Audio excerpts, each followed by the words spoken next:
Muy buenas tardes, muy buenas noches a todos. Gusto para mí saludarlos y darles la bienvenida. Estamos iniciando ahora el primer taller online interactivo de investigación fiscal en feminicidio y abuso sexual, en el cual vamos a procurar desarrollar sobre el rol de la investigación fiscal, del Ministerio Público Fiscal, en casos criminales resonantes, de la mano de instructores del caso.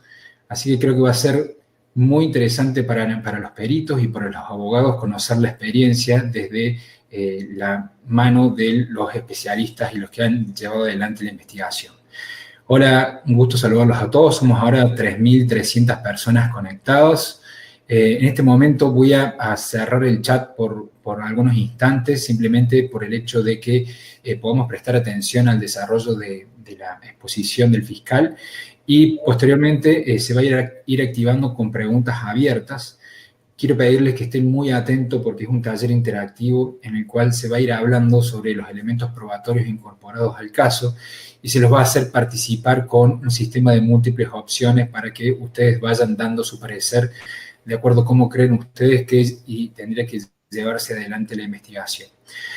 Hoy vamos a empezar con un caso que fue muy resonante tanto en Argentina como Córdoba, que realmente llamó mucho la atención de los medios y que fue una investigación muy compleja de llevar adelante, como es el caso del violador serial Sajem, en el cual el fiscal que nos acompaña en el día de la fecha es Maximiliano Aylavedian. Hola Maxi, no sé si estás ahí, si me estás escuchando. Sí, estoy escuchando. Hola, Federico. Hola, ¿cómo estás? Podés activar la cámara y ya vamos a iniciar entonces. Hola Maxi, qué gusto saludarte. Hola, ¿cómo estás? Bien, bien.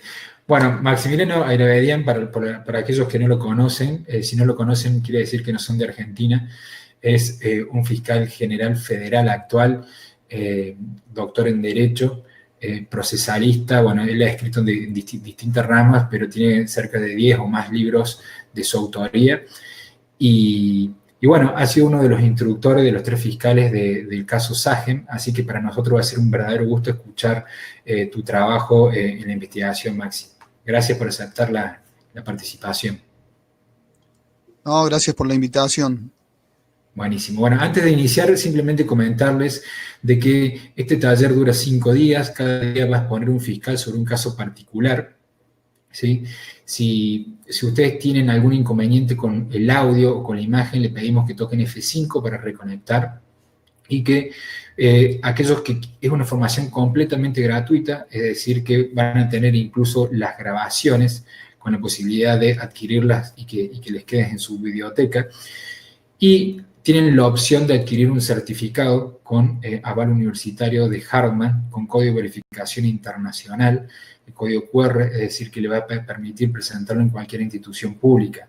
Esa opción se le va a dar al final de la clase, como para que ustedes tengan una idea y estén expectantes a ellos. Así que bueno, sin más, Maxi, te dejo la clase para que puedas iniciar cuando quieras. Bueno, muchas gracias, Federico. Hola a todos.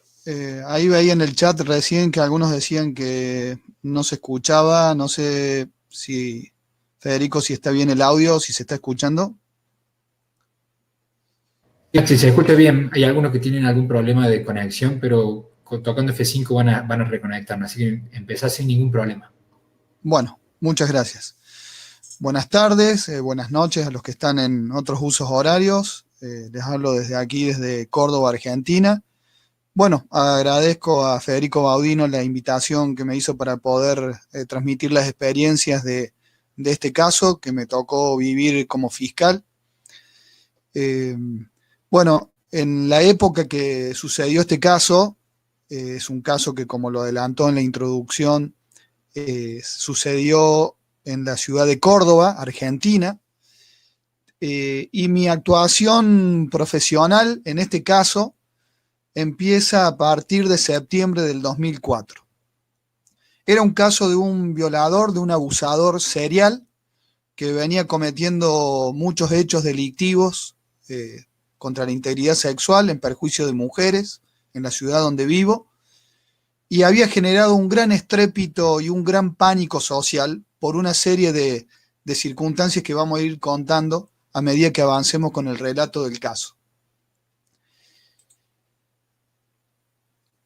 En esta época en la que me convocan a actuar, yo era fiscal de instrucción en la provincia de Córdoba, en el Fuero Común, y habían existido una serie de incidentes en la marcha de la investigación y un contexto que generó el desplazamiento de varios fiscales que intervinieron anteriormente en el caso, y finalmente el fiscal general de la provincia, la máxima autoridad, el doctor Vidal Lascano, por aquella época, decidió formar un triunvirato, un equipo de 3 fiscales para que se abocaran a la investigación y trataran junto con las fuerzas policiales de dar con la identificación y la captura de este degenerado que tenía en vilo a la ciudad de Córdoba.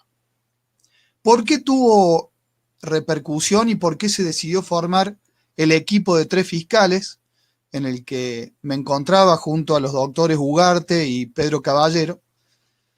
Fue una decisión producto no solo del desplazamiento de los fiscales anteriores por los fracasos de las investigaciones, sino también porque hasta ese momento se sabía que este abusador, que estaba suelto, había cometido más de 30 violaciones como mínimo, y había una ineficiencia para dar con él.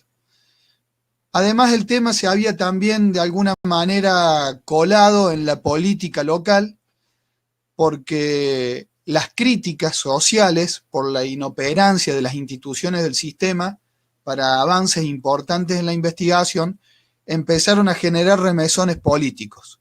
La oposición acusaba al gobierno de no estar a la altura de las circunstancias que requerían garantizar la seguridad de la población, el gobierno se defendía, es decir, que era un caso que ya había empezado a tener componentes políticos.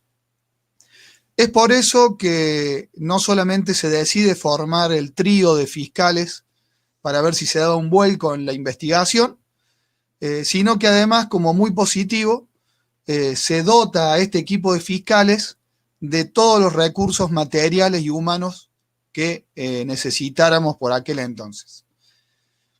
¿Qué se sabía hasta ese momento? Septiembre del 2004, cuando asumo la investigación junto a mis 2 colegas fiscales, que ya les dije quiénes eran. Se sabía que había cometido más de 30 hechos, este sátiro, como les había indicado.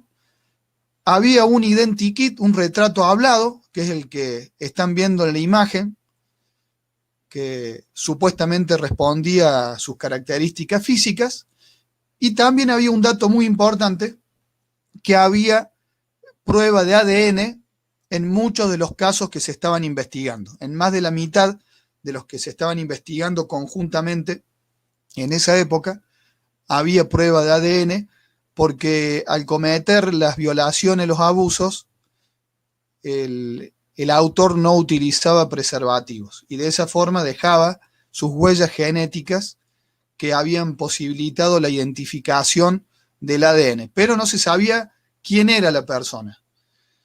Bueno, había también otros elementos importantes que habían hecho más compleja la investigación. Hubo un correo electrónico, un email, que envió una de las víctimas de uno de los hechos que fue a fines de agosto del año 2004, a los pocos días, a principios de septiembre del 2004, envía un correo electrónico para que se haga cadena contando lo que le había pasado y denunciando públicamente la inoperancia del Estado para dar con esta persona y alertando a la población. Esta víctima alertaba a la población que estaba en riesgo y le daba indicaciones de cómo cuidarse, de cómo atacaba a esta persona. Se sumaba también que con anterioridad a que asumiéramos la dirección de la investigación, habían existido personas que habían sido detenidas y que luego se demostraba con las pruebas de ADN que eran inocentes, lo cual también generaba una suerte de descrédito para las instituciones de la justicia y de la policía que estaban interviniendo en el caso. Uno de los fiscales que intervino y que bajo cuya dirección de la investigación anteriormente existió un imputado que estuvo casi 40 días detenido y luego la prueba de ADN dio que no era culpable, dio un paso al costado en la investigación. Lo sucede otro fiscal que al poco tiempo, a los pocos días de asumir, empieza a tener roces, conflictos con la policía de la provincia. Este fiscal, con policías de su confianza, implementaba medidas de investigación y a su vez esas medidas estaban desarticuladas de operativos preventivos que hacía la policía, y esto motivó quejas, roces, conflictos entre ese fiscal y la policía, y nuevamente hay otro fiscal que se va del caso, y es este el contexto general en el que empezamos a intervenir en septiembre del 2004. Estrépito, pánico social, descrédito, desprestigio, falta de confianza en quienes tenían que investigar y un problema que ya era político. Bien, esto que yo les estoy contando hasta ahora es lo que venía pasando antes de septiembre del 2004, cuando asumimos los 3 fiscales la investigación, este equipo de fiscales. Esa era la situación existente hacia atrás. ¿Qué empezamos a hacer ahí en septiembre del 2004 hacia adelante para ver si se revertía esta situación de impunidad y que ya era escandalosa que se estaba dando con el caso del abusador? Empezamos a implementar una serie de medidas.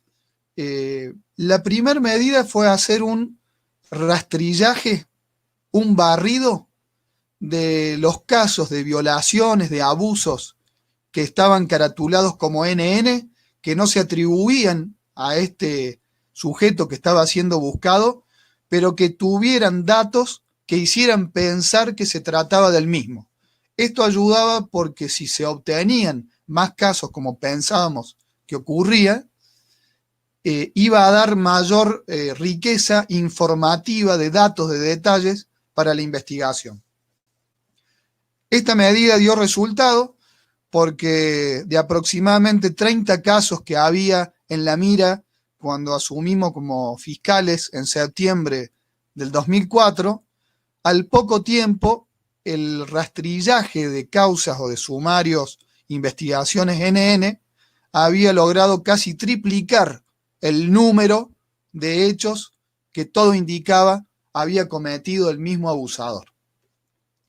También para profundizar y tener mayor información, a las víctimas que estaban de acuerdo y en condiciones de volver a declarar, les recibimos ampliaciones de sus declaraciones de forma más meticulosa, tendiente a obtener mayor información, más datos, que también arrojó resultados interesantes.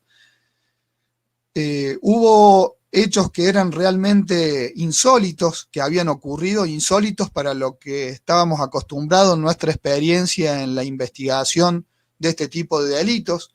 Por ejemplo, se trataba de un abusador que era particularmente desafiante y que cometía hechos que costaba pensar que lograra salir impune.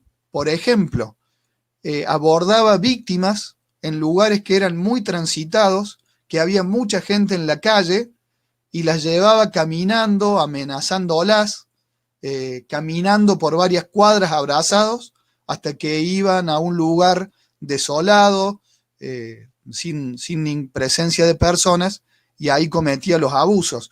Por ejemplo, había un caso en el que había llevado a 3 víctimas a la vez hasta un parque que hay en la ciudad que es muy oscuro y que en ciertos sectores es muy solitario, y había abusado de las 3 víctimas al mismo tiempo.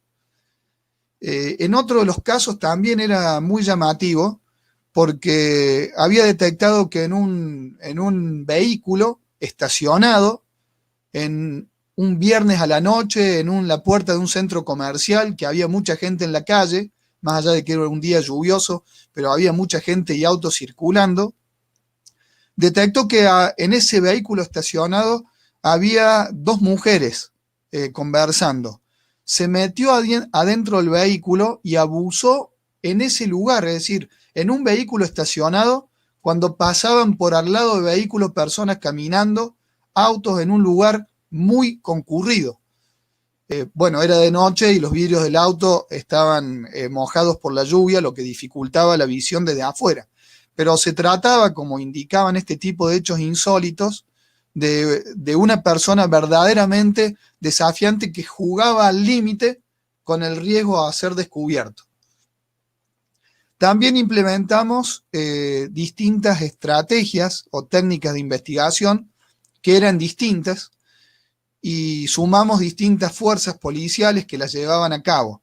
Por ejemplo, como teníamos identificado las zonas y los horarios donde atacaba, en esa zona y en esos horarios se desplegaban policías, investigadores que simulaban, que camuflaban su condición.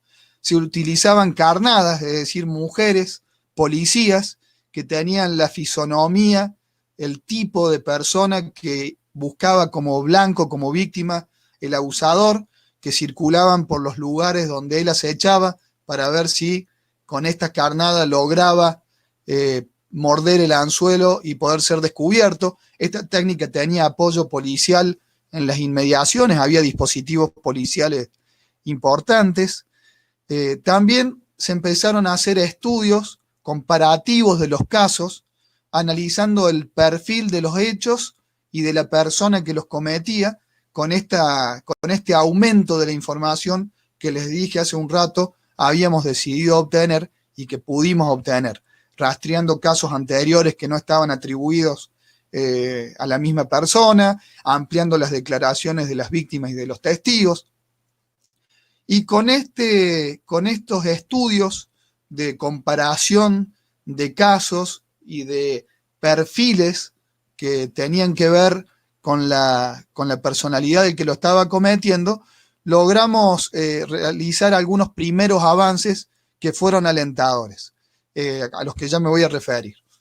Bueno, también se incorporó una línea telefónica gratuita, un 0800, como le llamamos aquí en Argentina, para que en el ámbito de la policía funcionaba las 24 horas, dirigida exclusivamente a recibir información que pudiera aportar la ciudadanía sobre el caso del violador serial, como ya se conocía popularmente y tenía una amplia difusión mediática. Decidimos hacer un nuevo retrato hablado ante la posibilidad de que el retrato con el que nos estábamos guiando hasta ese entonces haya tenido diferencias con el autor. Esta necesidad surgió de la ampliación de las declaraciones de las víctimas, entre otras medidas. Bueno, contábamos con algunas ventajas y con algunas desventajas. Las ventajas era que el gobernador de la provincia en aquel momento, el gobernador había puesto todos los recursos, apenas asumimos la investigación, que necesitáramos a cargo de los fiscales.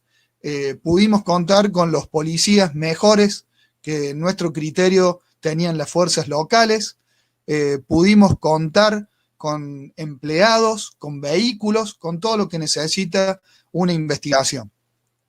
También para evitar los conflictos que podían surgir entre distintas fuerzas policiales y la fiscalía, algo que suele suceder en investigaciones complejas, tuvimos el apoyo institucional para concentrar el mando a los fiscales. Es decir, que siempre en las medidas que se iban a llevar adelante, la fiscalía iba a tener la última palabra. Bueno, también había otras ventajas como es la presión positiva. La presión positiva le llamo yo que cuando un caso o una situación tiene mucha presión, eso nos empuja a actuar más, a ser más creativos, a dedicarle más tiempo al caso, a hacerlo con mayor responsabilidad. Nos pasa en distintos planos de la vida, que muchas veces cuando tenemos presión, actuamos de manera distinta a cuando no la tenemos. La presión que yo llamaría positiva. Y como adversidades o desventajas, y bueno, teníamos las presiones negativas, esas presiones que por esclarecer el caso a veces empujan a tomar decisiones apresuradas y que después resultan equivocadas. Teníamos también los conflictos inevitables que surgen en climas de tensión en investigaciones complejas. Estaban trabajando distintas fuerzas policiales que a veces tenían algún tipo de rivalidad o de historial de competencia, y esto a veces generaba roces, rispideces. A veces también entre el equipo de fiscales surgían diferencias que por suerte las podíamos solucionar rápidamente porque trabajamos en un clima de confianza. Y había también mucha información falsa como aspecto desventajoso. En estos casos tan resonantes, ingresan muchos datos, mucha información de la ciudadanía que dicen quién es por ejemplo, el 0800, la línea que se habilitó para ver si se avanzaba en la investigación, entraba muchísima investigación que señalaba a gente que no tenía nada que ver con el caso. Algunos habrán sido bien intencionados, otros habrán querido saldar de esta manera alguna rencilla con alguien que le tenían bronca, otros para desviar la atención y generar entorpecimientos. No descartamos que el propio abusador haya utilizado la línea para desviar con hipótesis la pesquisa. Es decir, que había mucha información falsa y en el imaginario popular se iban instalando versiones o ideas que eran muy difíciles de desterrar y que eran tomadas por la prensa y que generaban algún tipo de presión. Por ejemplo, se había instalado la idea de que el abusador era un policía. ¿De dónde salía esta hipótesis? Esta hipótesis, que era una hipótesis social, no era una hipótesis de la investigación, de las pruebas de la investigación, no surgía eso, se había instalado porque algunas de las víctimas habían relatado que el autor les realizaba antes de cometer el abuso una especie de cacheo, de palpado corporal, como suele revisar o requisar la policía, y también porque la impunidad que tenía, en vez de atribuirla a veces a la inoperancia propia del sistema, algunos la atribuían a que el autor podía ser un policía y que la policía lo podía estar protegiendo. Nosotros los fiscales no creíamos en esta última hipótesis de que el autor tuviera protección policial, porque el abuso sexual, que generalmente llevan adelante personas en un grado de individualidad, ese tipo de delincuente solitario, es un hecho que despierta el desprecio de los sectores en general de la sociedad, inclusive de muchos sectores carcelarios también. Toda la prueba indicaba que actuaba solo, por lo tanto, no creíamos que hubiese algún tipo de complicidad policial que estuviera evitando su descubrimiento. Bueno, les dije que estas medidas que implementamos empezaron a dar unos primeros resultados alentadores ya el mismo mes de septiembre que asumimos la dirección y que las implementamos, y para octubre de ese año, es decir, un mes después o menos de un mes después, ya teníamos un cuadro bastante interesante e importante de información acerca de cómo actuaba esta persona y qué características tenía. Las características habíamos logrado establecer la altura, haciendo comparaciones con la altura de las víctimas. Era una persona de unos 67, unos 68 metros de altura. Tenía abundante vellosidad en su cuerpo. Tenía un abdomen, una panza pronunciada. Una marca en la pierna, referían a alguna de las víctimas. Usaba una gorra con visera, entre otras características, y atacaba generalmente en la misma zona, una zona de la ciudad en la que hay un barrio que se llama Nueva Córdoba, que es un barrio bastante céntrico, donde viven muchos estudiantes, donde hay muchos edificios, bares, discotecas, y ese barrio nutrido, concurrido, generalmente lo utilizaba para reducir a la víctima en ese esquema que yo les conté, que la llevaba a veces caminando por zonas en las que se cruzaban con muchas personas en el camino, se dirigía a un lugar solitario en las inmediaciones, que es el parque, que colinda con ese barrio de Nueva Córdoba, o con la ciudad universitaria, que es otro lugar que tiene amplios descampados, que está en las inmediaciones de este barrio populoso, y ahí en la soledad cometía él o los abusos. Había también algunas frases que repetía a las víctimas que permitía unir y vincular los hechos, el tema del palpado a título de una especie de revisación o de requisa que hacía, evitaba que le vieran el arma que llevaba. Además, algunas víctimas dudaban de que realmente las hubiese estado amenazando con un arma. Decía algunos nombres, por ejemplo, a veces se hacía llamar Gustavo, o les decía a las víctimas que tenían que ir a verlo a Gustavo o que iba a venir Gustavo. Es decir, que había varios datos puntuales que servían para sumar casos y sumar información. El tipo de víctima era generalmente el mismo, un perfil de mujeres jóvenes, con cabello largo, estudiantes, de contextura física más bien pequeña, y era increíble la habilidad que tenía para doblegar la voluntad de la víctima. Uno se preguntaba cómo hacía para llevar caminando mediante amenazas a una mujer en una zona en la que hay muchísimos peatones, negocios, comercios abiertos durante muchas cuadras, y lograr llegar al lugar donde cometía el abuso sexual. Tenía una gran habilidad para esto, para manejar, para manipular la voluntad. Mezclaba violencia y fuerza con argumentos persuasivos. Por un lado, con la fuerza y la violencia impactaba evidentemente en el ánimo. Las tomaba generalmente desde atrás, cuando iban caminando, las apretaba fuertemente, las apuntaba o se hacía el que las apuntaba con un arma, las amenazaba de muerte y les decía que caminaran y que no gritaran, pero mientras iban caminando les iba dando a veces pautas, orientaciones de que no les iba a hacer daño. Por ejemplo, le decía, solo quiero caminar unas cuadras porque me está buscando la policía. Entonces, la víctima creía que estaba siendo utilizada simplemente como escudo para que esta persona en algún momento se fuera y la dejara libre.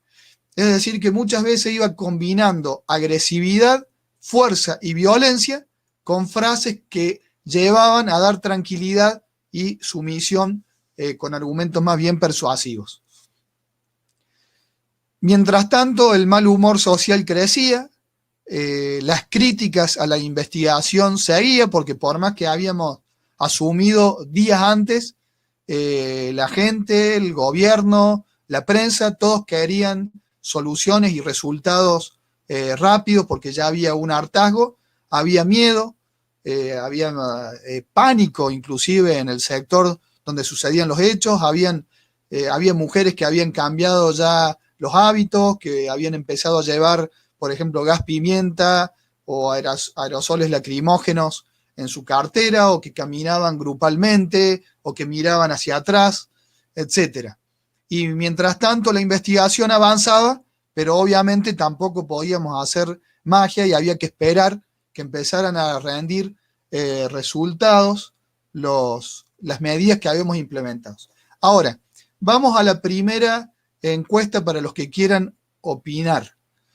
De las medidas que yo les dije que habíamos implementado, ¿cuáles creen ustedes de estas estrategias que tuvieron su fruto?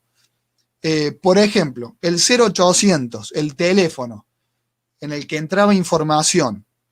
Por ejemplo, el análisis comparativo de los casos. Es una tarea más bien de escritorio, de analizar las características de los hechos, del modus operandi, las descripciones, las zonas en que se producían, la comparación con otros casos.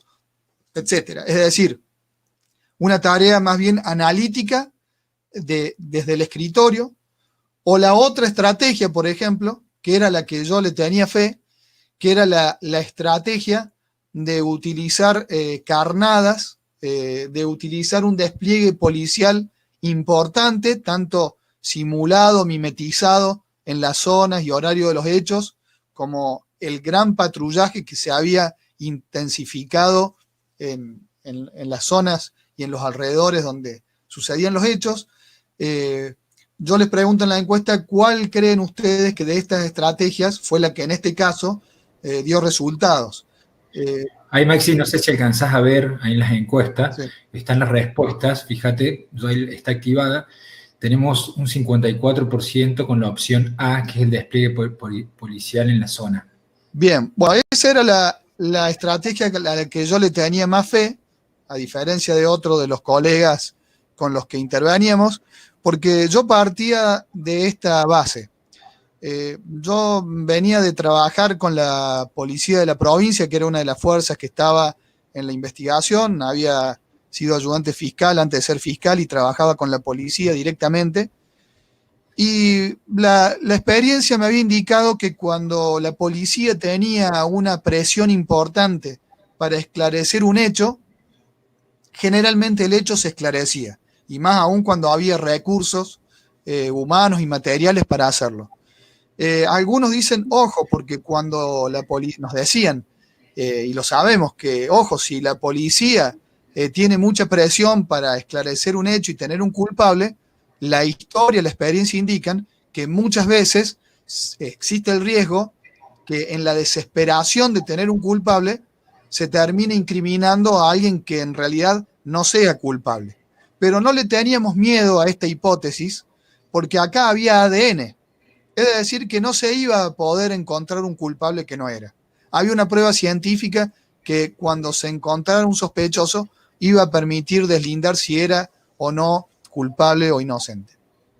¿Y por qué también le tenía fe a esta estrategia de que se lo lograra capturar cuando estaba por cometer un delito?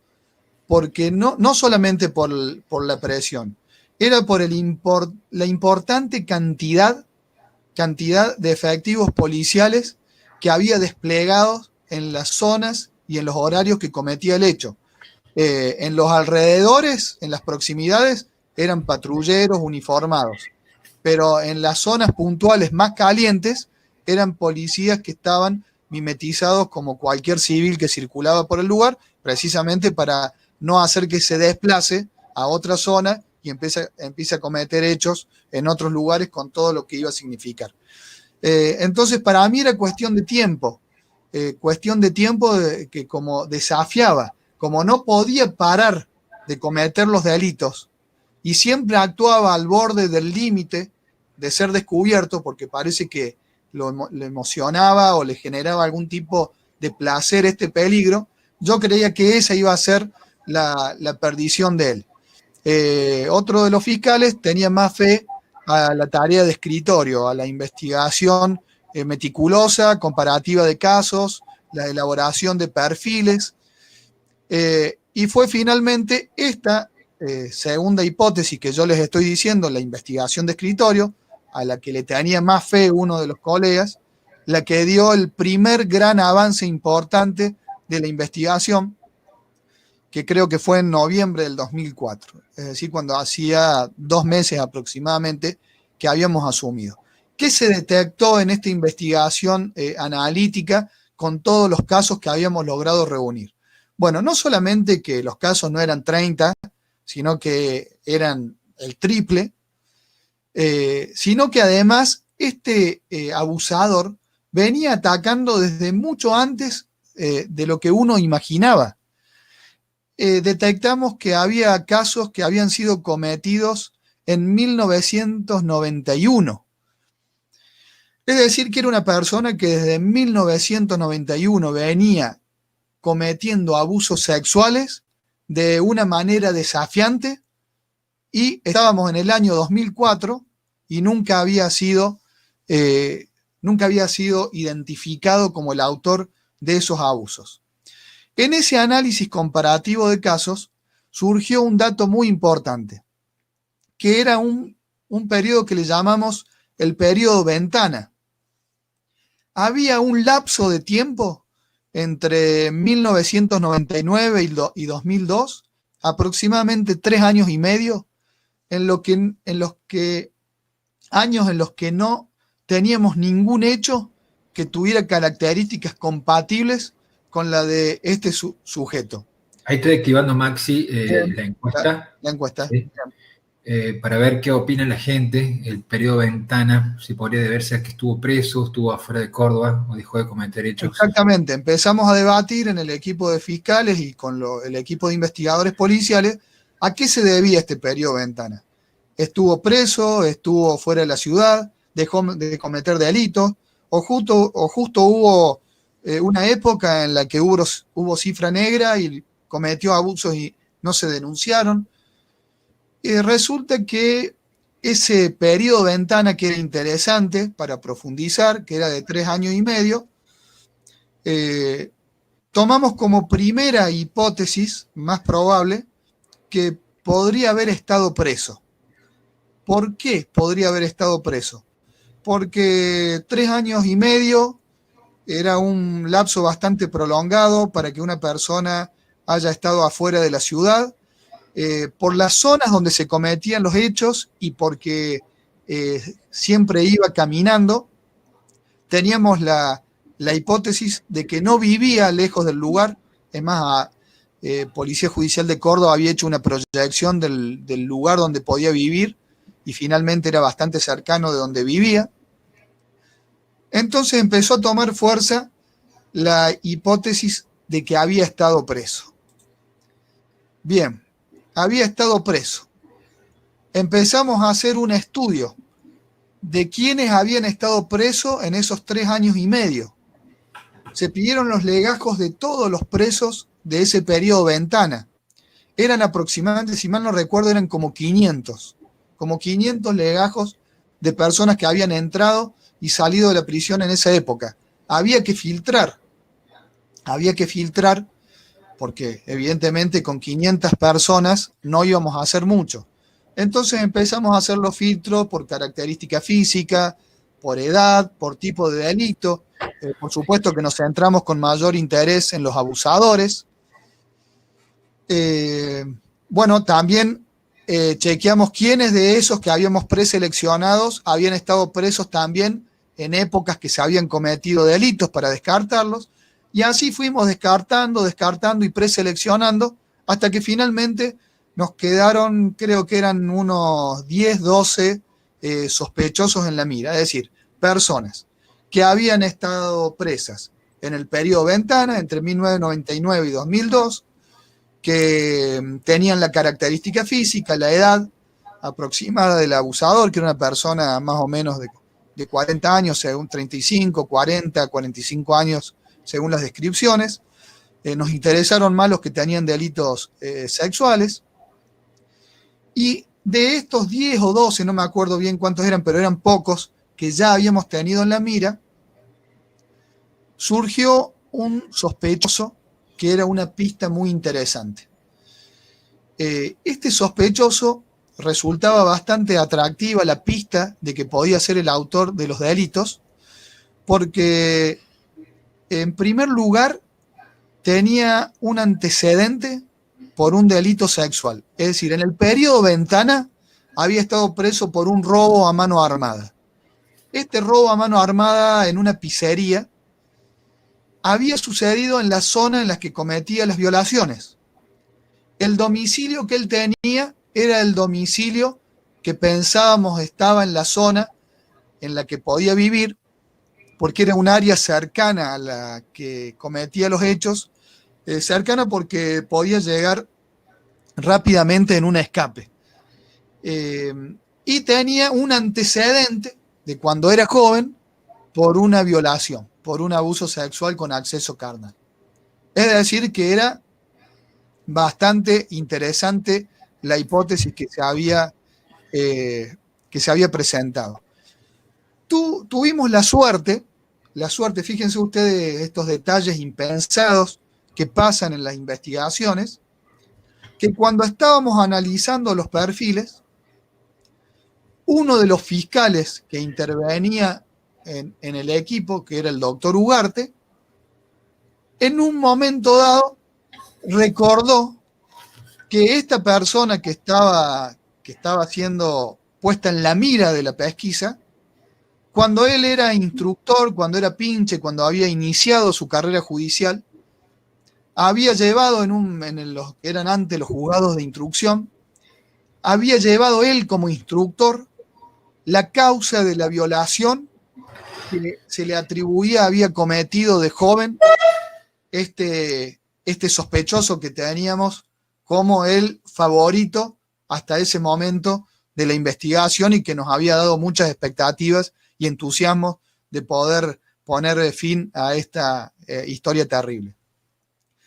Y con una excelente memoria, el doctor Ugarte, que no solamente recordó el caso, sino que recordó cómo era. Y si bien había sucedido en otro lugar, las características del hecho que tenían los antecedentes de este sospechoso eran muy similares a la de los abusos que se estaban investigando. Había sorprendido de atrás, había tomado con fuerza a una mujer, la había hecho caminar y la había abusado. Bueno, conseguimos en el archivo de tribunales esa investigación, había terminado condenado, esto había sucedido en 1985. Fíjense ustedes lo que fue el destino, que justo entre los fiscales que estábamos investigando el caso, uno de ellos había tenido el caso anterior de esta persona. Imagínense ustedes también que esto generó muchas expectativas, pero acá surgió una duda respecto a qué paso seguir con la investigación. Era una linda pista, parecía prometedora. Ahora, ¿qué hacíamos con esta persona? ¿Por qué era la duda? Porque así como lo estoy contando, cualquiera hubiese dicho, bueno, deténganlo, estarán pensando, y háganle una prueba de ADN. Ah, sí, pero era muy complicado eso. ¿Saben por qué? Porque parte del fracaso de las investigaciones anteriores había sido que hubo personas presas que no habían cometido el delito. Y una vez más que ocurriera esto, iban a pedir nuestra cabeza, la cabeza de los fiscales que estábamos interviniendo, íbamos a tener que dejar el caso y esto iba a significar un retraso, una contrariedad importante para la investigación que veníamos realizando. Es más, se daba el siguiente componente que abonaba la duda. Si ustedes ven las dos imágenes, el sospechoso era muy distinto al del identikit. El retrato hablado, la imagen que teníamos, tanto el primero, que es el que ven en pantalla, como el que hicimos después ampliatorio, hablaba de una persona que tenía mucho cabello, que tenía rasgos norteños, más propios de los habitantes del norte de Argentina o de países fronterizos del norte, es decir, con rasgos más indígenas. Y teníamos también dudas porque cuando logramos ver cómo era la fisonomía del sospechoso en el momento que lo estábamos investigando, resulta que, bueno, no tenía mucho pelo, era tirando a calvo, no tenía rasgos indígenas, y resulta que si lo deteníamos, le hacíamos el ADN y daba negativo, iba a ser un escándalo, iba a ser un papelón, porque ya habían existido personas detenidas que luego se habían demostrado que eran inocentes, aunque haya sido anterior a nuestra intervención, pero la investigación era única. Y imagínense ustedes con el estado de mal humor social, que se decía que no se lo quería atrapar, que tenía protección política, protección policial, que esto, que lo otro, que eran todos inútiles, etcétera, etcétera. Encima detenemos a una persona que no tiene nada que ver con la imagen que todos tenían del abusador y da negativo el ADN, iba realmente a ser un escándalo. Las repercusiones podían ser sumamente dañosas para la investigación. Bien, nos reunimos los fiscales porque los policías que estaban haciendo la investigación, que lo estaban siguiendo, habían logrado obtener la imagen que ustedes están viendo del sospechoso, que fue la que comparamos con el retrato hablado. En ese momento los policías simularon que le hacían un control al vehículo en el que circulaba, porque esta persona, según la información policial, estaba involucrada en el robo de autos. Entonces lo pararon para que no sospeche que era por la investigación del violador serial, lo interceptaron en la calle y mientras se hacían los que le revisaban los papeles, los números del motor, la documentación de la unidad, lograron filmarlo y tomar una imagen de él. Hubo algo que le hizo sospechar, quizás por su experiencia carcelaria, pero también hubo un detalle que contó uno de los policías, que cuando estaban revisando los papeles del vehículo, en un momento dado el sospechoso les dijo: qué raro que ustedes me estén revisando el vehículo si algunos de ustedes son policías de homicidios.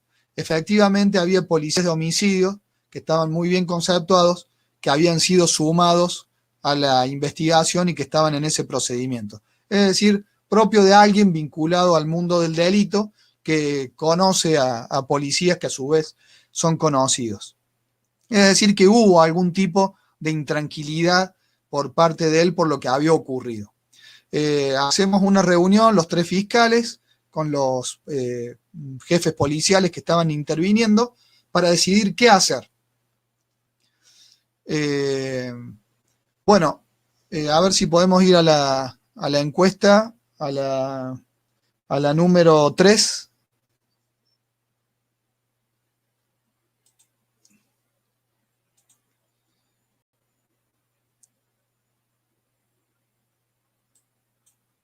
Maxi, la 3, ¿qué hacer con el sospechoso? Recién la pusimos y ganó el porcentaje, un 55%, vigilarlo, seguirlo y detenerlo. Vigilarlo, seguirlo y detenerlo. Exactamente. Bien, perdón, no la había visto, estaba concentrado en el... En mayor porcentaje. Bien. Bueno, entonces, ¿qué hacíamos? Porque ya les dije que si lo deteníamos y el ADN se hacía y no era un escándalo. Había algunos que proponían seguirlo y las 24 horas sin que se diera cuenta, porque cometía tal seguidilla de casos, de delitos, de abusos, que si se lo seguía las 24 horas en algún momento se iba a detectar cuando se disponía a cometer un abuso y se lo iba a detener en flagrancia. Y acá de alguna manera se abrieron las aguas, porque la policía, había distintos criterios, pero principalmente la policía quería detenerlo. Quería detenerlo y que ya se ordenara el ADN, reconocimientos, etc. Pero los fiscales teníamos reticencia a proceder de esta manera porque no queríamos que el apresuramiento, que el entusiasmo, la alegría, entre comillas, de poder tener resuelto el caso, nos empujara a un grave error que terminara perjudicando todo lo que se había hecho. Entonces optamos por una solución intermedia, la solución de tenerlo vigilado, retenerlo, llevándolo hacia las instalaciones de la policía judicial, al área de criminalística, para hacerle la identificación fotográfica, la inspección corporal por las marcas que algunos testimonios indicaban que tenía en el cuerpo, la altura. Mientras tanto, habiéndole sacado sangre, se activó todo un despliegue para que el laboratorio que hacía los análisis de ADN nos pudiera decir en un tiempo muy veloz si se trataba realmente de la persona buscada del abusador. Logramos que para aquella época que tardaban muchos días los exámenes de ADN, logramos que se comprometieran en horas poder decirnos al menos si descartaban que fuera el autor del hecho. Aquí yo abro un paréntesis y cuento algo porque es útil también. Uno de los fiscales que intervino anteriormente, que fue el que tuvo detenido 40 días o casi 40 días a un sospechoso y que resultó inocente y que generó muchas críticas, si bien fue muy criticado por esta intervención, la detención del sospechoso y que era inocente, en realidad yo tengo una visión que comprendo las medidas que había tomado respecto a este sospechoso porque en primer lugar tenía motivos para detenerlo. Este sospechoso que estuvo 38 días preso, creo que fueron, y que era inocente, tenía una fisonomía muy similar a la del retrato hablado, a la del identikit, y había sido reconocido por una víctima en la calle. Una víctima, pocos días después de ser abusada, había visto a este sospechoso en la calle. Estoy hablando del que era inocente, ¿no? Y el del retrato hablado, el que estuvo 40 días preso. Y era como el retrato hablado. Entonces yo comprendo que el fiscal lo detuvo, lo sometió a reconocimiento con otras víctimas y ordenó la prueba de ADN. Los días que estuvo preso, la mayor parte se debió a la demora de la prueba de ADN que este fiscal, vimos nosotros en las constancias de la investigación que recibimos, este fiscal había apurado y reclamado el examen de ADN muchas veces. Pero, como ustedes saben, cuando las cosas salen mal, las críticas son las que se imponen y este fiscal quedó muy criticado por esa intervención y por haber tenido detenido tantos días a alguien que era inocente. Evidentemente, para el que le pasó esto, fue una verdadera desgracia. No estoy minimizando lo que ocurrió, pero lo que estoy diciendo es que, al menos en mi opinión, analizando los pasos que había dado, creo que tenía un amparo en las pruebas que se iban incorporando y en la mecánica y demoras que muchas veces le resultaban ajenas. Bueno, entonces la idea era que, como estaba siendo vigilado el sospechoso, al que horas antes habían filmado en ese control policial inventado, la idea era trasladarlo policialmente al laboratorio, hacerle la extracción de sangre y, con lo que tardaban los otros trámites de la fotografía, la inspección médica, la toma de huellas, etcétera, tratar de que de manera sumamente urgente, se involucró hasta el gobernador de la provincia, estuviera listo el resultado de ADN que, al menos preliminarmente, si no era el autor, en pocas horas se podía descartar. Es decir, que a lo sumo había existido una persona que estuvo unas horas demorado mientras se realizaban los trámites y si no era el autor del hecho, era una situación que podía enderezarse. Y si era el autor del hecho, ya lo teníamos ahí. El riesgo de esta hipótesis era que, y la barajamos, que la prueba de ADN, que no se hacía en un lugar cercano al de la extracción de sangre, demorara más de lo que nos habían dicho, que no fueran horas, sino que fueran días, entonces ya no lo podíamos retener. Existía la posibilidad también de que se presentara un habeas corpus o alguna acción ante un juez, y si no había orden de detención, había que liberarlo, pero nos convenció de que era quizás lo mejor jugarnos a que estuviera rápido el examen de ADN y poder ver si era o no era el autor del hecho. Bien, fue así que se lo buscó para llevarlo a hacerle todos estos estudios. ¿Y qué ocurrió?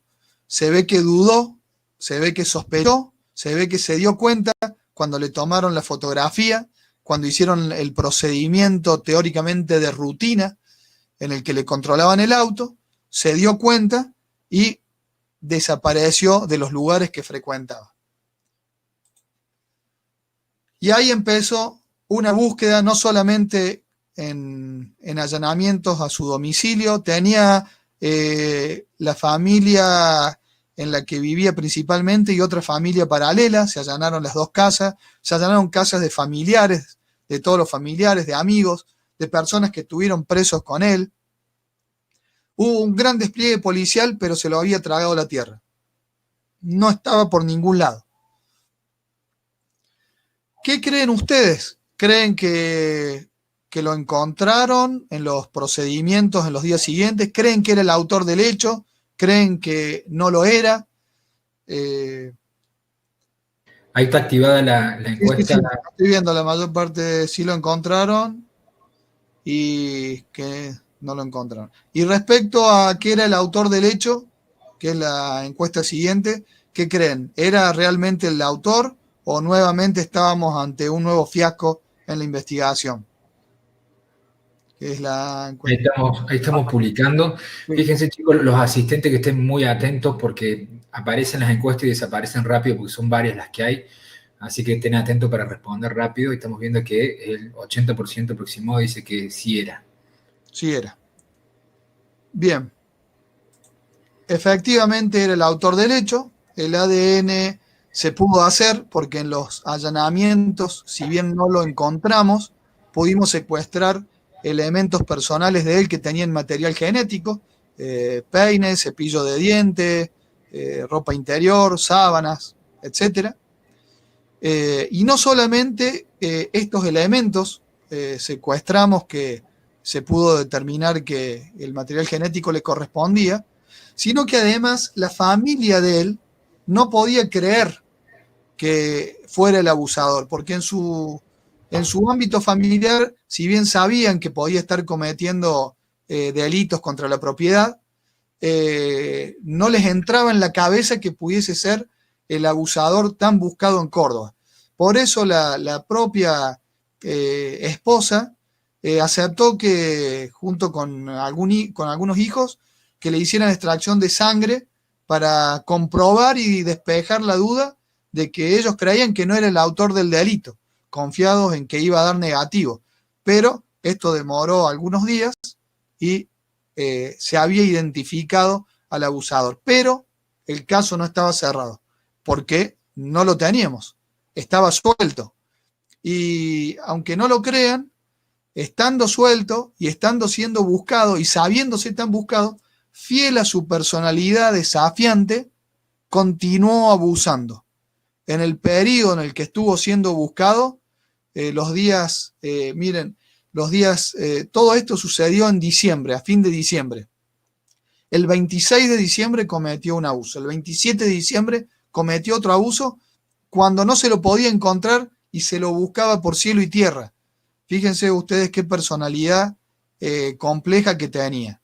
No aparecía por ningún lado, pero abusaba. Bien,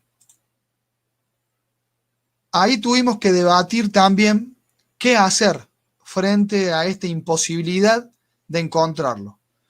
O una de dos, o seguíamos buscándolo de manera sigilosa, reservada, manteniendo en reserva cada dato que ingresaba a la investigación, o hacíamos público el anuncio con su fotografía de que era el autor del hecho. La primera hipótesis, la de buscarlo sin hacer un gran alboroto público, la apoyaban algunos jefes policiales porque consideraban que es difícil permanecer prófugo mucho tiempo y además, sobre todo con todo el esfuerzo que había para buscarlo ya sabiendo quién era una persona que no tenía demasiados recursos y también pensaban que iba a entrar algún dato, alguna información confidencial que iba a indicar dónde estaba y se lo iba a poder apresar. Por el contrario, los que defendían esta estrategia creían que si se hacía pública la fotografía y se decía públicamente, este es el abusador, lo estamos buscando, le pedimos a toda la población que colabore, creían algunos que esto lo iba a ahuyentar, a espantar y que iba a agudizar el ingenio de esta persona, que ya venía demostrando que lograba salirse con las suyas, para irse ya del ámbito de la ciudad de Córdoba. Consideraban los policías, inclusive con mucha investigación, que el riesgo ante una gran presión social con la identificación pública, era que se fuera a algún país vecino o a alguna provincia donde el caso no fuera tan conocido, que pudiera cambiarse la fisonomía, y ahí se iba a hacer mucho más difícil y iba a ser un gran fracaso la investigación, por más que se lo haya identificado. Bueno, finalmente se impuso la idea que la propiciaba el propio gobernador y que la aceptó la fiscalía, que era la idea de hacer un anuncio público, porque esto creíamos que iba a limitar las posibilidades de huida, si ya todos sabían quién era el prófugo número 1 buscado en la ciudad. Este anuncio se hizo el día 28 de diciembre a la mañana, y ahí los acontecimientos que ya venían siendo vertiginosos lo fueron mucho más aún. El mismo día, el mismo 28 de diciembre, ingresó un dato a la línea policial de una persona que había estado presa con el identificado que se llamaba Marcelo Sagen, el abusador.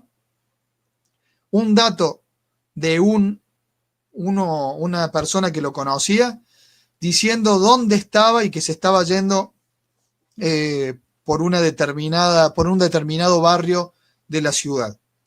El gobernador, al anunciar con la fiscalía públicamente quién era el abusador en la conferencia de prensa y mostrar la fotografía el mismo día de la mañana, había ofrecido una recompensa que ya había antes para el que aportara datos, pero mantenía una recompensa de 50.000 pesos, para los que son de otros países eran aproximadamente 17.000 dólares de la época, para aquella persona que dé información fehaciente que permita encontrarlo.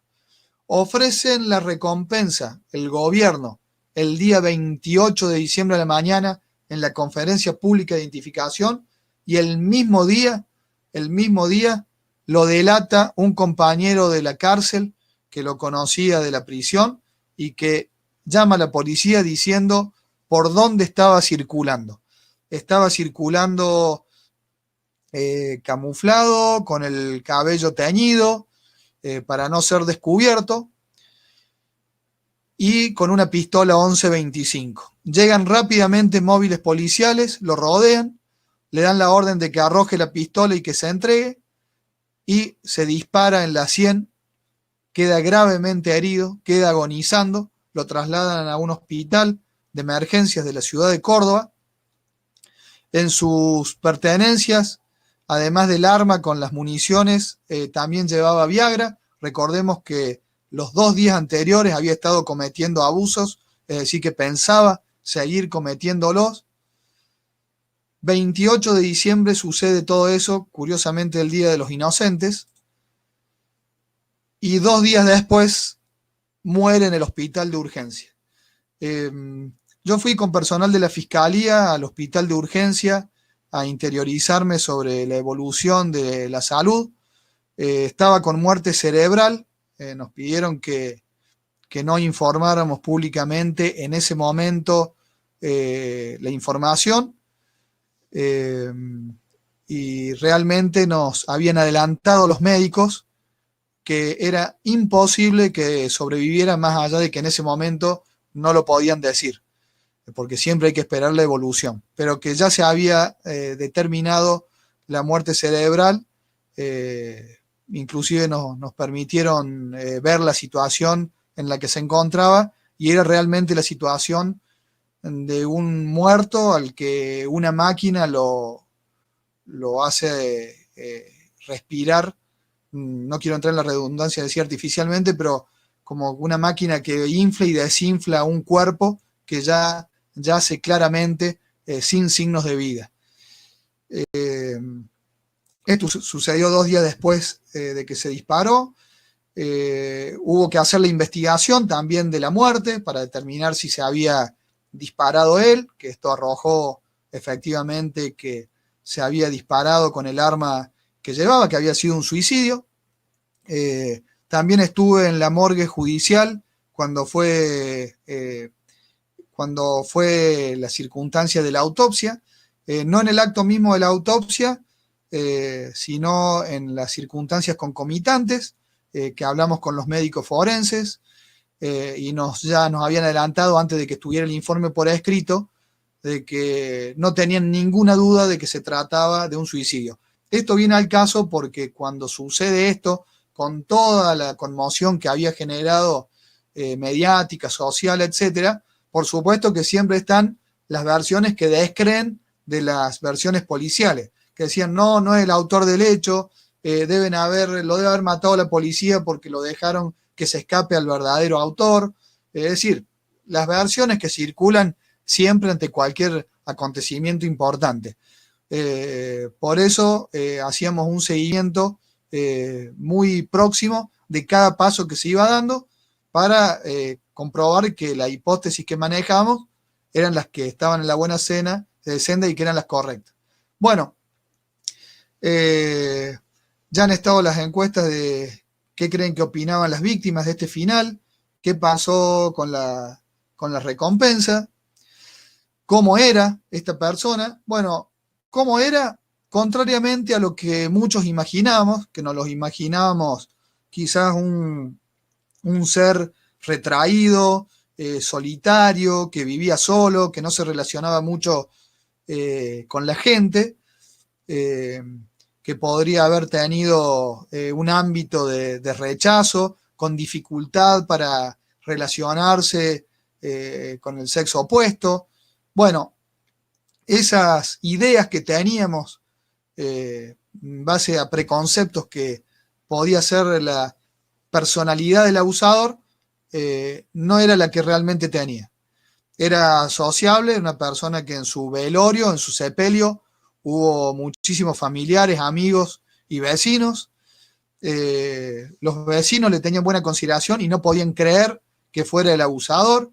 En las dos familias que tenía, había seres familiares que lo querían, como cualquier padre, como cualquier familiar. Tenía convicciones religiosas, tenía una estampita en el momento en que se suicidó, asistía a la iglesia. Las mujeres con las que había formado familia eran relaciones de pareja común y corriente, hasta donde se sabe.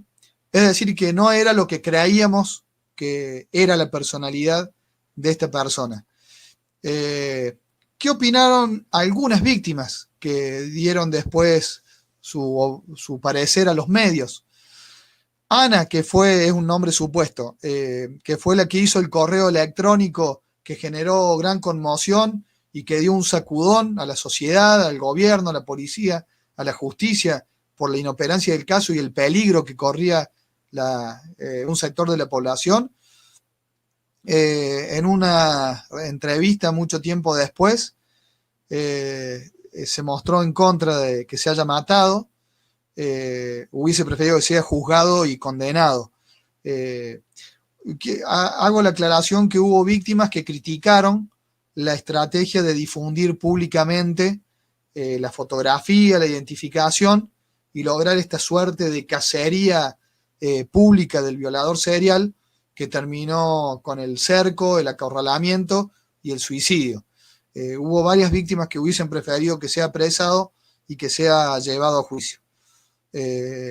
Bueno, otra de las víctimas, también con un nombre supuesto, a Clarín, al diario, hizo declaraciones similares en contra en principio, del resultado que hubo con el suicidio, hubiendo preferido, como Ana, que hizo el reportaje a La Voz del Interior, quizás que sea apresado.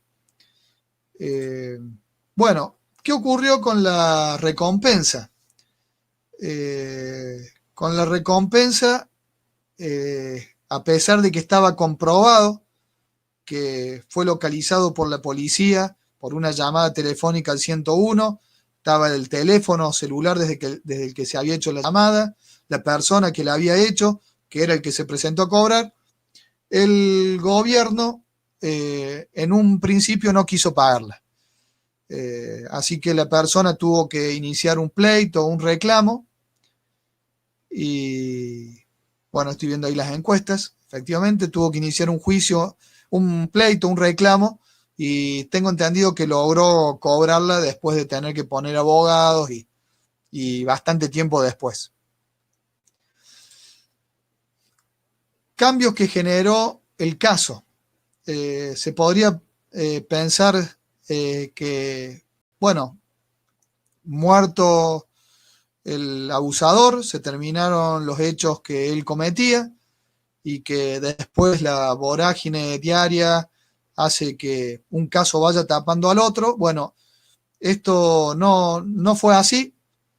El caso dejó algunas enseñanzas, cambió la metodología de investigación de delitos seriales, aplicando algunas de las herramientas que se habían aplicado en el caso del violador serial, y, y particularmente con el trato a las víctimas de los abusos sexuales hubo grandes cambios que tuvieron varios escalones con el tiempo, porque particularmente la víctima que identificamos con el nombre supuesto de Ana, que fue la que hizo el correo electrónico, el email, ese que se viralizó, digamos, en cadenas en aquella época y que alertaba y criticaba, alertaba sobre el caso del violador suelto y criticaba el sistema, había criticado ella y otras víctimas que después entrevistamos, había criticado fuertemente el abordaje a la víctima en los primeros momentos de la investigación, que eran interrogadas por funcionarios o policías que eran hombres, que eran revisadas por médicos que eran hombres, que algunos desconfiaban de la versión, que algunos con desinterés decían, ah, sí, es el violador que viene actuando hace rato en esa zona, se ve que atacó de nuevo. Es decir, frases que no contribuían a tranquilizar y hacer sentir bien a una persona que tenía sobrados motivos para sentirse mal. Y por lo tanto, esto también generó una serie de cambios que en primer momento, en una primera instancia, que a las víctimas mujeres las entrevistaran mujeres, que las revisaran profesionales médicas que sean mujeres.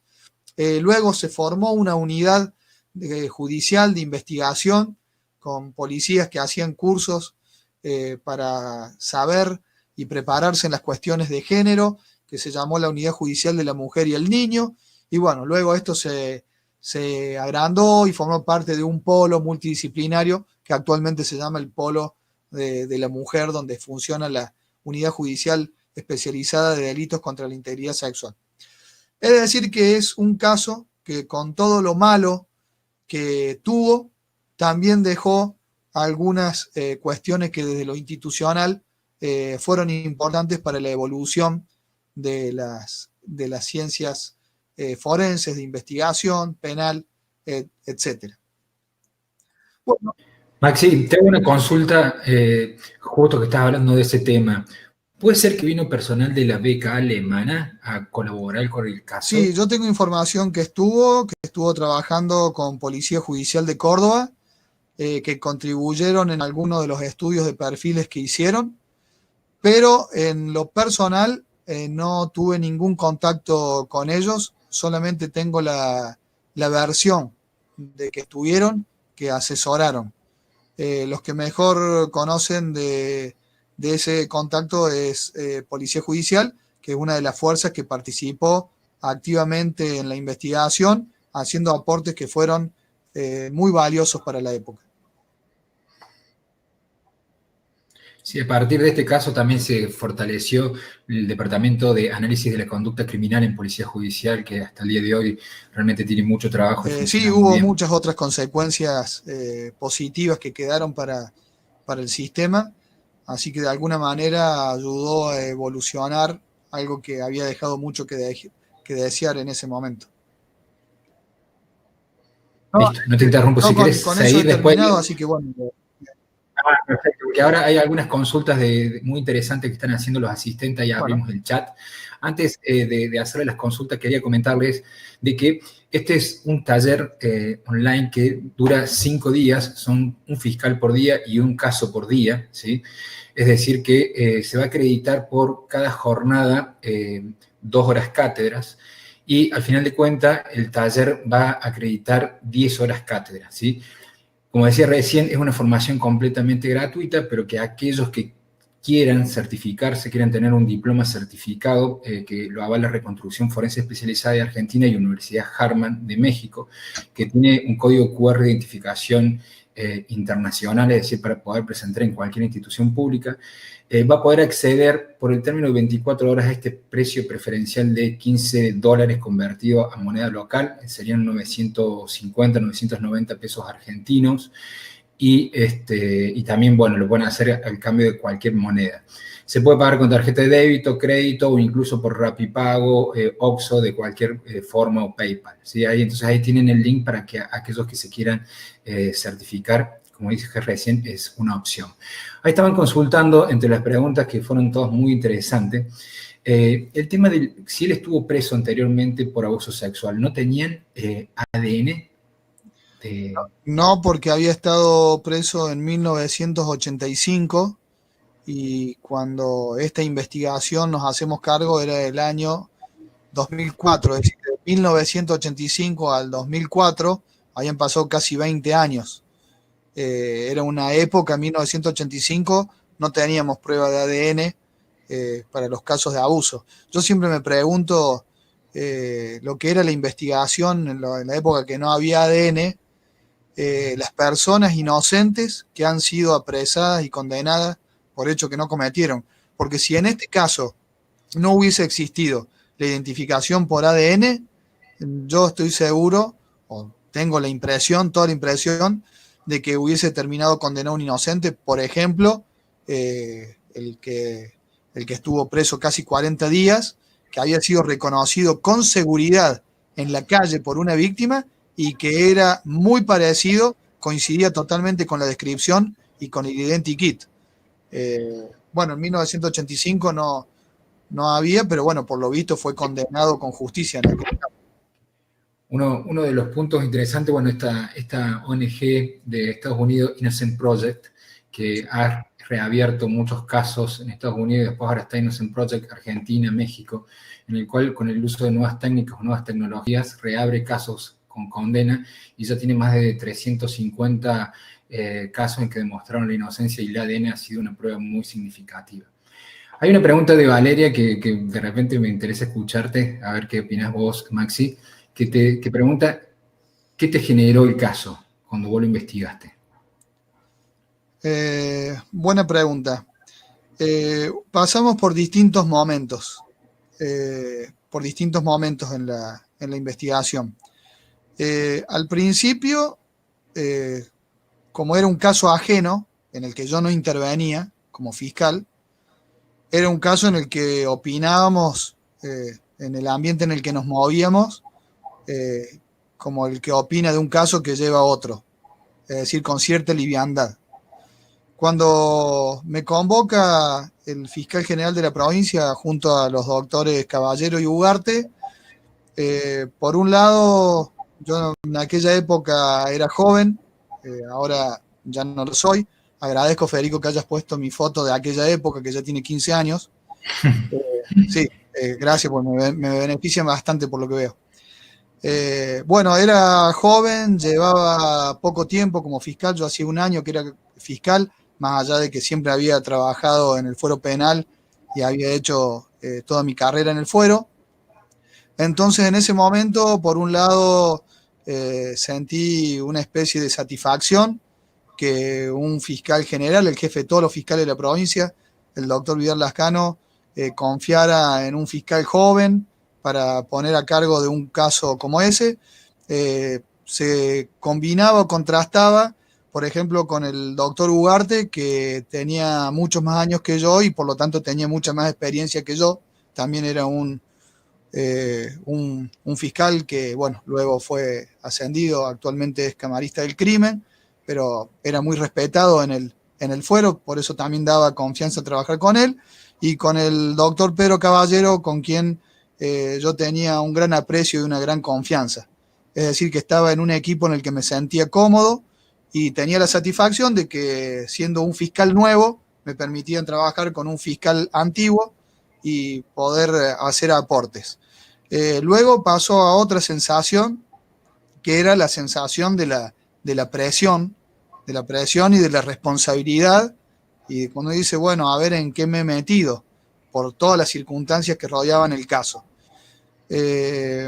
Bueno, también están las sensaciones que uno siente con todo caso en el que hay víctimas víctimas que han sufrido, porque bueno, es inevitable ponerse en el lugar del otro y uno tampoco es inmune al sufrimiento ajeno. Entonces, a medida que se sumergen las pruebas, eso también van generando distintos tipos de sentimientos que, por más que sean naturales, como la bronca, el rechazo, las expresiones de desprecio que uno puede tener en la mente acerca de lo que va leyendo, viendo, informándose, también uno tiene que ir, por la formación profesional que tiene, encauzándolas y tratando de que queden en los carriles técnicos y con un grado de racionalidad y siempre buscando pruebas que lleven a la verdad. Pero es imposible no tener sentimientos y que a uno no se le crucen cosas por la cabeza que no puede decirles. Porque bueno, uno es humano, en definitiva. Y después hubo otra sensación que fue en algún momento cuando empezaron, por más que esto duró 3 meses, la intervención nuestra duró 3 meses. Desde que asumimos hasta que se resolvió el caso, fueron 3 meses. Pero hubo momentos en los que surgían problemas que generaban desánimo. Por ejemplo, ante la falta de resultados, que había mucha crítica y presión porque no había resultados, por más que hacía días o poco tiempo que habíamos asumido. Por ejemplo, uno de los máximos responsables, creo que era el secretario de Seguridad de la provincia de Córdoba, hizo críticas, creo que era de apellido Sen, el secretario de Seguridad, no lo recuerdo bien ahora, hizo críticas públicas a la Fiscalía y a la falta de avances de la investigación. Y esto generó un desánimo en los fiscales que interveníamos, porque veníamos con todo el apoyo y trabajando con resultados que venían produciéndose alentadoramente, y de pronto fue como sentirse que le podían estar quitando a uno el respaldo que tenía. Y bueno, esto por ejemplo generó que uno de los fiscales del equipo amagara con irse, y que el fiscal general de la provincia tuviera que hacer denodados esfuerzos para que se quedara, porque iba a ser una fisura con un fiscal o un equipo que se desarma en ese momento. Era complicado. Hubo momentos en los que nos parecía que se estancaban los datos o que había mucha información que no nos llevaba a nada. Hicimos muchos ADN a sospechosos que todo indicaba que no eran, no los deteníamos nada, pero chequeábamos con ADN y los negativos nos desanimaban. En un momento dado, en noviembre fue, creo que a fines de noviembre, se decidió hacer una rotación porque estaba generando algún tipo de desgaste el hecho de trabajar con varias fuerzas policiales distintas, con mucha información que ingresaba. A veces generaba algún tipo de desgaste o no se centralizaba la información debidamente. Entonces el fiscal general decidió que de los 3 fiscales fuéramos rotando, uno como jefe, no era la palabra jefe, pero sí, en los hechos lo era, del equipo, y los otros 2 hiciéramos tareas de apoyo, de colaboración.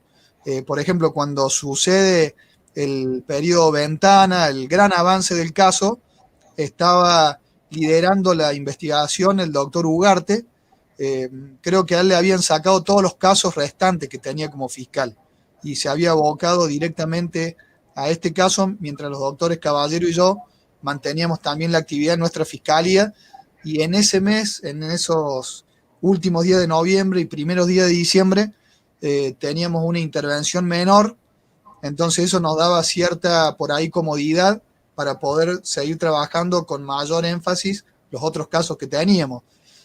Bueno, ya cuando se seleccionan los sospechosos y todo este desenlace que hubo en diciembre, ahí ya empezamos a tomar las medidas de nuevo, los 3 fiscales juntos, hasta el desenlace final. Y en el momento del Pasé, desenlace, pasé cuando, por distintas etapas y distintos sentimientos. cuando se esclarece el hecho, cuando se dan cuenta de que efectivamente era él con el ADN positivo, ¿cuál fue tu emoción en ese momento? Porque me imagino que estás representando a toda una sociedad, ¿no? Sí, bueno, evidentemente fue un momento de gran alegría por todo lo que habíamos pasado, todo lo que significaba el caso para Córdoba. Sabíamos que todavía quedaba atraparlo. Yo pensé que como estaba bajo vigilancia, iba a ser más fácil cuando se hicieron los allanamientos dar con él, pero cuando el ADN dio positivo era cuando estaba fugado. Así que también había una gran alegría por el avance, pero no podíamos bajar los brazos porque si desaparecía estando identificada era un fracaso también. Sí, Y tal se cual. iba a otro país del extranjero con otra identidad, con otra fisonomía y no lo encontrábamos. Y era realmente un escenario al que le teníamos miedo, porque por más que se había avanzado un montón en esos 3 meses, para la sociedad, evidentemente, y para nosotros el caso no estaba cerrado. Si no lo teníamos a él fuera de circulación y que dejara de abusar de la gente. Exactamente. Es decir, que fue, y bueno, cuando fue el suicidio, no nos sorprendió, porque era tal la cacería, es decir, no hubo sorpresa, porque era tal la cacería, la conmoción que había generado la conferencia de prensa mostrando la foto y diciendo quién era, eh, que los acontecimientos eran tan vertiginosos que ahí se le iba a hacer muy difícil escaparse. Es más, ese miedo que tenían algunos de policías, bueno, nosotros los fiscales también, pero sobre todo hay un grupo de policías, el miedo que tenían que con la conferencia de prensa identificándolo hiciera que se escape de Córdoba y se vaya a un lugar donde no se lo puede encontrar, no era un miedo infundado, porque el día que es cercado y que se suicida, que es el mismo día de la conferencia de prensa, a la noche tenía previsto irse de la provincia de Córdoba. Y no sé lo que podía llegar a costar y lo que se iba a tardar en encontrarlo, con el riesgo de que no encontrarlo nunca o de que pase mucho tiempo. Es decir que, bueno, fue un caso complejo por muchas cuestiones como las que estuve contando. Perfecto. Bueno, Maxi, muchísimas gracias. La verdad que fuiste muy claro en tu exposición. La gente quedó encantada por los comentarios que veías recién. Así que agradecerte la aceptación. Para nosotros fue un verdadero honor tenerte en el inicio y tener un caso tan resonante como este. Muchas gracias. Bueno, gracias por la invitación y gracias a todos por la atención.